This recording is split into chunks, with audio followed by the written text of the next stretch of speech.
Have you ever felt? Are you listening? Damn.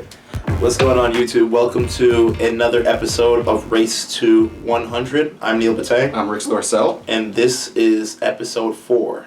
Woo. And today we're going to talk about how do you address race with your friends? How do you bring up this kind of awkward conversation? How do you have a conversation with race about friends? What has your experience been like talking to white people about race? Friends. Okay. Friends. Oh, friends specifically, or just like anybody? Well, okay. Let's start with me. What has your experience been like with me talking about race in the past, and then we'll go from there. Okay, I can't speak for all black people, but at least in my particular case, I never bring it up. Really? It's an awkward conversation that you never really want to, like, if someone asks me a question, you know what I'm saying? Yeah. And wants to have that conversation, then we can talk. Then I can offer my general perception of things and how we can go about, discerning certain topics regarding the matter, but I almost rarely. So why not? I mean, why not? What's keeping you from talking about race? Dude, it's just so awkward, and it's just like What's awkward about it? it's like the divide, right? Like okay, I guess it's like this, right? Yeah. Phew. This is what it is. All right. So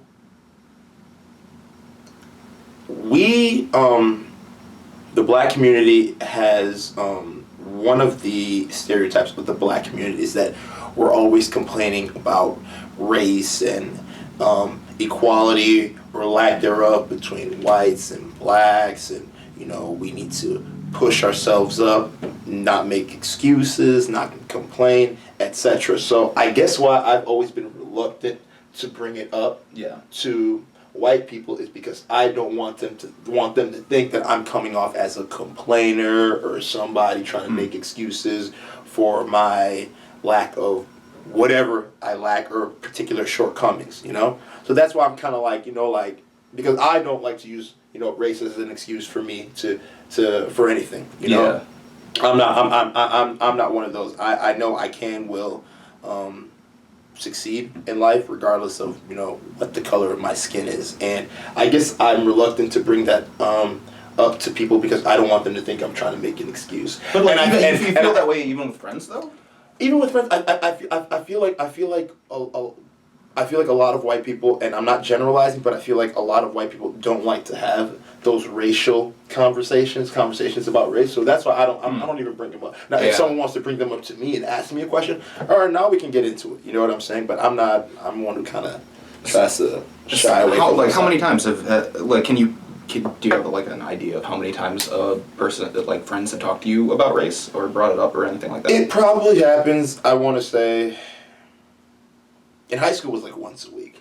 Really? In high school, not a friend, but someone would bring something up to me. Someone in French class, someone in English, someone in whatever would bring it up to me and ask me a question like, what does this mean with that, and they would ask me a question. Yeah. In college, it was like once a day.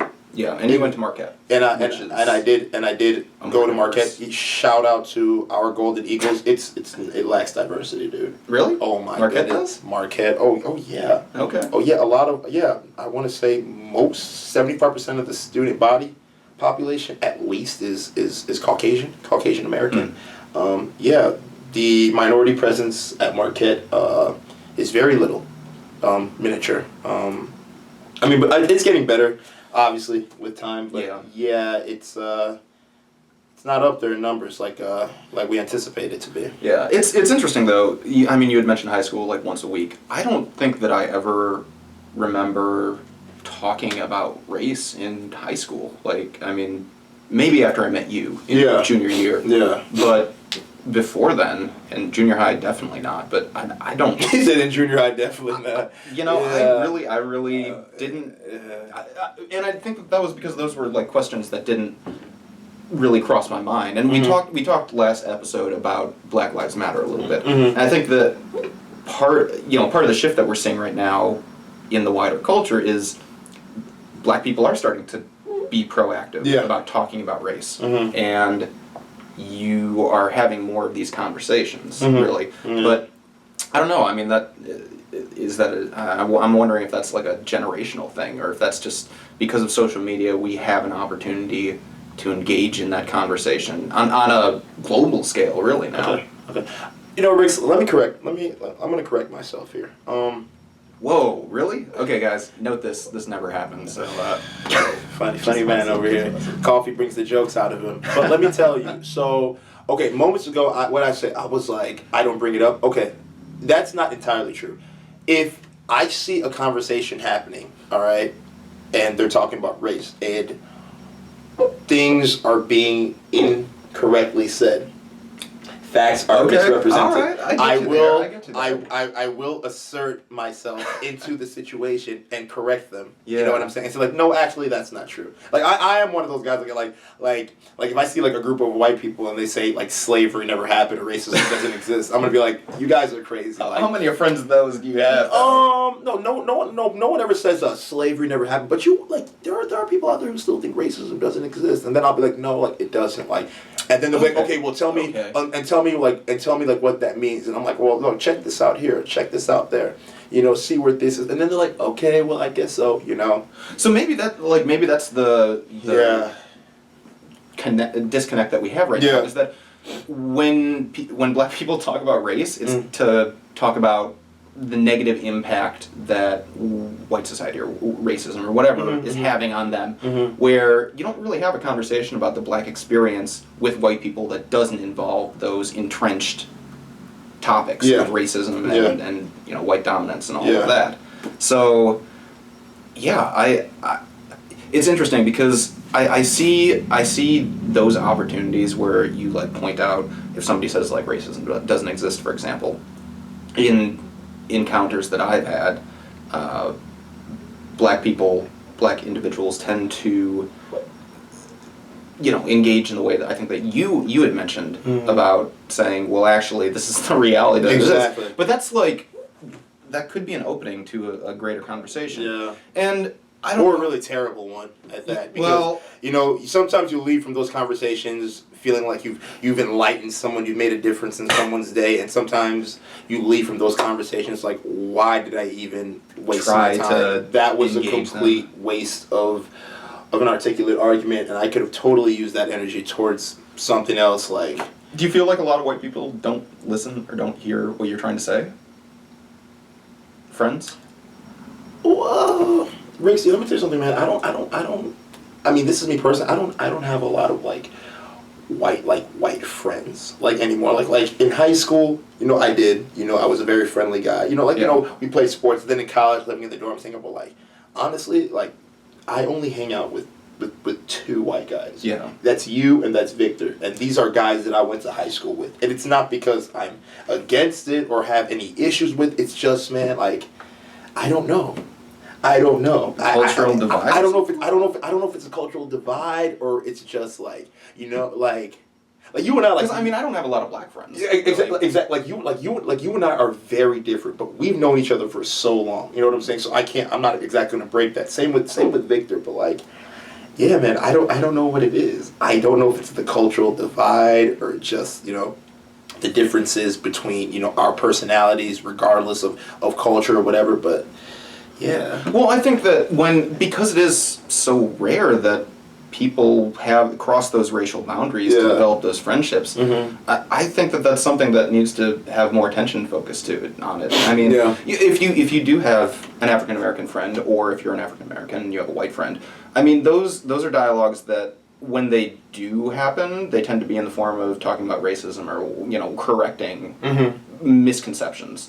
Correcting misconceptions. But there's another great opportunity right there to be able to talk about the cultural differences, which, I guess in my opinion, I think part of the reason why I don't have a lot of black friends is because it's a very different culture than the one that I'm used to. Yeah, I mean, I'm used to a white suburbanite social circle, all of that. And I know, like, when I've hung out with some of your friends, I don't understand half of the things that they're saying. Yeah. And I mean, it's a great experience when I do get to do that, but it's not something that I'd be like, oh, okay, now I'm going to expand my social circle to include these individuals, just because it's like I don't necessarily get a lot of the things that they're talking about, conversations that are very specific. So it's the cultural divide. It's the cultural divide. Yeah, I think it's the cultural divide, but I think that there's something to be said for making an intentional effort to intentionally grow relationships with those that have different racial backgrounds from one another.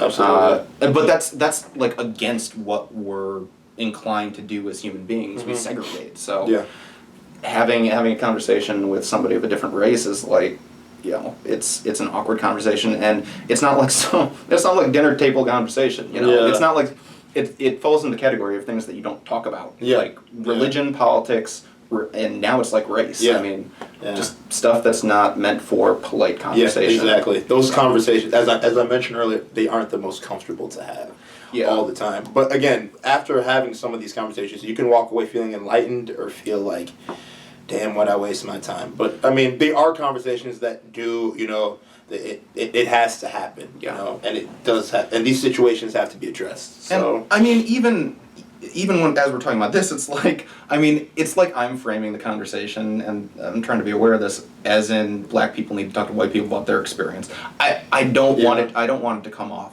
like that. I want it to be a more mutual thing, but I think that I, as a white person, that's like naturally where my mind goes. It's like, well, you talk to me about the black experience because it's different from my own, and I assume it's different from the normal mainstream culture. But I think that it's white people's responsibility as well to be able to examine their own background and look at the town that you're living in. What's the racial makeup there? What do police violence statistics look like in the area that you're living in?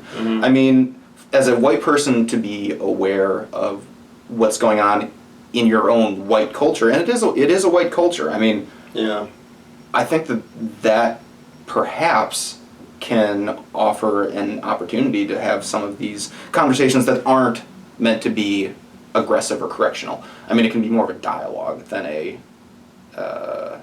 reprimand or whatever you want to call it. Absolutely. So yeah, I guess the most important takeaway from this particular episode of Race to 100 is make sure that you guys are having these conversations with people of different cultural backgrounds than yours. It doesn't have to be abrasive. It doesn't have to be offensive. It can just be a peaceful exchange of ideas and topics where people from both parties benefit from ultimately. And there's never going to be a perfect time to have these conversations. I mean, it's unlikely that you're going to be like sitting with somebody of a different race than you, and it's like, this is a perfect time to talk about race. What better than to spend our afternoon talking about racial backgrounds? But I think that it requires some intentionality, and I think that that's something that we should all at least be aware of. And I speak as a white person that more white people really should be aware of too. What does our cultural background look like, and what sort of things do we see going on around us that perhaps if we weren't intentionally paying attention to it, that we'd miss. So, I guess with that, we look forward to your comments, your thoughts. If you have any experiences about talking with race about with other friends, man, I can't even speak right now. If you have, he's so moved. I'm moved just by so all passionate this right now. Race to 100 stuff. I mean, we're on episode 4 right now, and I'm already feeling winded. He's feeling winded. We got to get him running more. But feel free to like, comment, subscribe to our YouTube channel. And we do read everything, so please offer your opinions. And if there's something really good, we'll bring it up on a future episode of Race to 100. And with that, we will catch you on the next Race to 100.